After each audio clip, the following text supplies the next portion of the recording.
Good morning and welcome to our final project, this interview with Laura Ortiz. And can you briefly explain us who you are and what do you do? Yes, my name, as you just said, is Laura Ortiz, and what I do is I'm an artist. An artist and a teacher. Okay. And why do you do what you do? Well, since I was very, very young, I always enjoy painting and drawing. I was all the time doing something related to art. I consider myself as a very, very creative person. Okay, since a very young age. Since very young age, as far as, I don't know, 5, 6 years old. Okay. And what do you think is the role of an artist nowadays in society? I think the role of an artist nowadays in society compared to the past, I think nowadays art focuses more in social problems.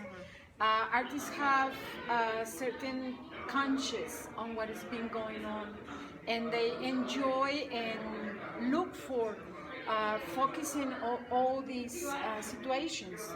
And art is a way to express what has been going on. In the best scenario, those works of art may may focus on conscious people into what is been going on. Okay, so you think nowadays the artist's goal is to make people conscious about what's going on in the Exactly, world? yes. Okay. And do you think it is easy to become an artist or getting involved in the art world nowadays in Mexican society? Yes, I think it's even easier than comparing to my younger times. I think nowadays, if you wanted, sure. I mean, there are competitions, there are scholarships, there are foundations, private and public. So the question will be not the activity itself, but to have a compromise with your own self of becoming a real artist. I mean, to produce, to draw at least every single day for an hour, for two. I mean, to really, really work into your own artistic field. Okay, so willingness and compromise Exactly. to an artist's Yes. life. And what do you think are, or what do you say that you have experienced are the challenges of being a Mexican artist nationally and internationally? Well, nationally, I think the challenge is that sometimes, it's a very good question. Sometimes, for example, last year I entered the October exhibition that is every single year here. It is a competition. And as far as I understood and I saw, there's people in art in Mexico that have no really good preparation or know really the field itself. I mean, they're friends of a friend, but they hardly know what they're actually judging, for example, in this competition. So that would be quite a problem. The preparation part of Yeah. the education. Internationally, it's a different story. I mean, there are tons of options. How so? Yes.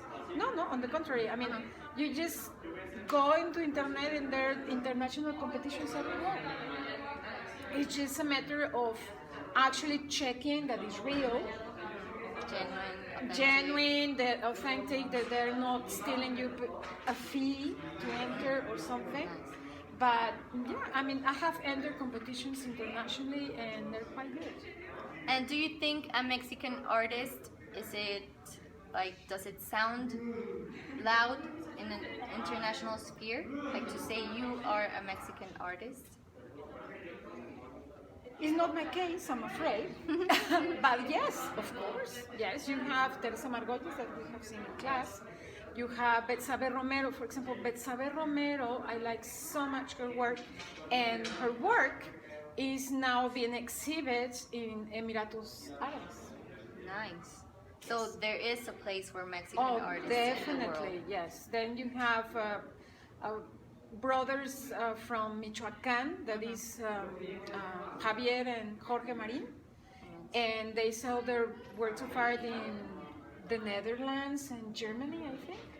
Nice. Okay. And speaking of other artists, this is more a personal question, but which artists would you like to be compared to? Oops. The ones you admire or get inspired by? Well, inspired by, I think, John Piper, a British watercolor artist. He was for quite a while my inspiration. And my teacher, she's dead, I'm afraid, right now, that was Evap, and she taught me watercolor. And another of my great teachers, Anthony Ames and Sergi Men. Remember that we saw Sergi in class? Yes, who later became blind. Blind, and he's still painting. And he's still painting. So wow, it's definitely a great inspiration. And what has been the best advice you've ever received? From art? Art-wise, yes. From my teacher, Gustavo Aranguren. He's still alive, and he's here in Guadalajara. And he always said to me, if you're sad, Laurita, paint. If you're happy, paint. If you're angry, paint. Always keep painting. Always keep busy, always keep painting. And as you said, artists nowadays want to move people, to touch people with emotions. And is that what you try to do with your own art? At the beginning, yes. In the project that I'm working now, I'm working on an experiment, and I'm more into techniques and more into the formal side of art. So I'm starting, or my inspiration is from the technical side of the paintings, and my challenge is to paint something without a feeling. Just technique, pure technique. Pure technique, but still art, instead of a technical drawing or a technical painting. So that's my challenge, because we all tend to think that you need to feel something in order to paint or sculpt. So now I'm trying to go from almost emptiness of feelings. Yeah, from that. Yeah. Okay, and what have been some of your most memorable expositions or works of art that you have done? I have a couple of paintings that I'm proud of them, and in the early years of the October competition, they were part of the exhibition. I mean, I didn't win like a prize, but part of the minor prize, it was to be part of the exhibition, and in 2 occasions I was part of the exhibition. It's a recognition you received. Yeah, and I was still at school. I was still young and a student, yes.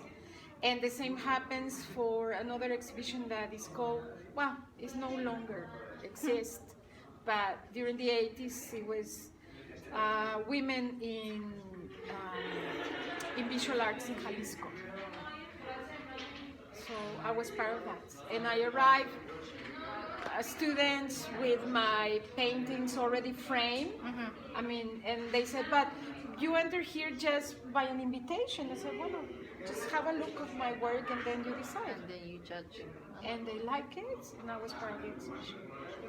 Wow, congratulations. Thank you. Yes. And finally, what would be your advice for someone who is interested in art or wants to pursue a career in art, or just as a hobby or a half-time thing to do on the side? What would you tell them? I think I will tell them that don't think that it's a hobby, or don't think that it's just for your spare time or for Sundays or to relax. Take it as a career, because definitely it's possible. Nowadays there are great chances to become a great artist, and art is very generous. It's a very generous activity. So if you really want to do something good in art, put all your energy into it. Okay.